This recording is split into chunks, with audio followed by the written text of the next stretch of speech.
एक समय की बात है कि राजा अपनी रानी के साथ में जंगल में घूमने के लिए गया था।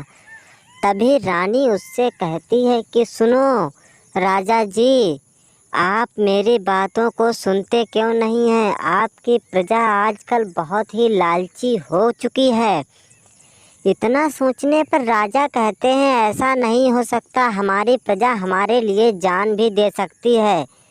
यह सोचने पर राजा ने कहा, अरे तुमको यकीन नहीं है तो चलो मैं दिखा दूं। रानी ने कहा, नहीं नहीं, मुझे यकीन पूरा है, पहले जाओ आज गांव के माहौल तो देखो। यह सोचने पर राजा जी गांव में गए। वहां पर तो लोग उनसे बिंद ही पड़े। तभी राजा ने अपनी तलवार के साथ में उन पर वार तो किया, लेकिन राजा जी खुद बेचारे गिर पड़े थे। यह सोचने पर किसान ने राजा से कहा, अरे मालिक, आप यहाँ कैसे?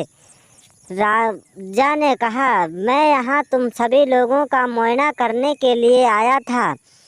मुझे पता चला कि हमारी प्रजा आजकल बहुत लालची हो चुकी है। यह सोचने पर राजा जी कहते हैं, नहीं नहीं, मुझको लग रहा है कि मेरी प्रजा लालची हो चुकी है। यह सोचने पर राजा ने सबसे कहा, सुनो, अगर हमारे खिलाफ किसी ने कुछ कहा तो मैं तुम सभी लोगों का रहना खाना बंद कर दूंगा। यह सोचने पर गांव के सभी लोग तो तंग ही हो गए। यह सोचने पर उनकी पंचायत में पुलिस आई और बेचारी बाहर गेट पर सोती पड़ी रही रात भर। सुबह उठी तो वह तो बड़े भौचक्के के साथ में देखा राजा का दरबार तो बंद पड़ा है। वे बेचारे आपस में ही लड़ने लगे। इतना सोचने पर राजा ने कुछ उनके लिए खास तोहफा भेजने को कहा, तो यह उनके कानों में आवाज़ पड़ी और उन्होंने कहा कि सभी लोग मेरी बातों को ध्यान से सुनिए, और कहा, यहाँ से जल्दी से भाग जाओ वरना तुम सभी लोगों को बहुत मारूंगा और बंदी बनाकर डाल दूंगा। इतना सोचने पर पुलिस वाले ने कहा, चलो भैया भाग चलो यहाँ से, वरना राजा तो हम लोगों को बंदी बना देगा। इतना सोचने पर सभी वहाँ से कहते हैं, चलो अच्छा ठीक है, जब राजा का ही आदेश है तो हमें यहाँ से निकल ही लेना चाहिए। यह सोचने पर वे लोग तो वहाँ से निकल गए। और कुछ लोगों ने कहा, अरे आजकल राजा तो बहुत ही पैसे लुटा रहा है, चलो और हमें चलना चाहिए और राजा से कुछ मदद लेनी चाहिए।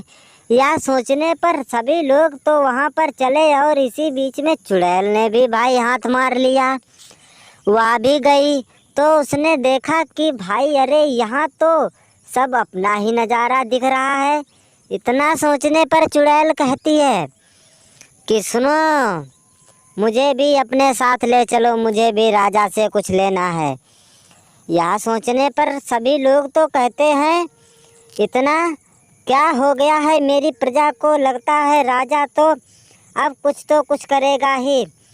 यह सोचने पर राजा कहते हैं, सुनो मेरे जनता वासियों, मैं तुम सभी लोगों के लिए कुछ एक खास तोहफा लेकर आया हूँ कि मेरे लिए तुम क्या कर सकते हो। इतना सोचने पर राजा समझाने लगते हैं, लेकिन उनकी प्रजा नहीं मानती और उन्हें उल्टा सीधा कहने लगती है। तभी राजा ने कहा, मेरी पत्नी सही कहती थी कि आपकी प्रजा लालची है। यह सोचने पर राजा ने कहा, चलो ठीक है, मेरी प्रजा जब लालची ही है तो इसे लालच ही देना चाहिए।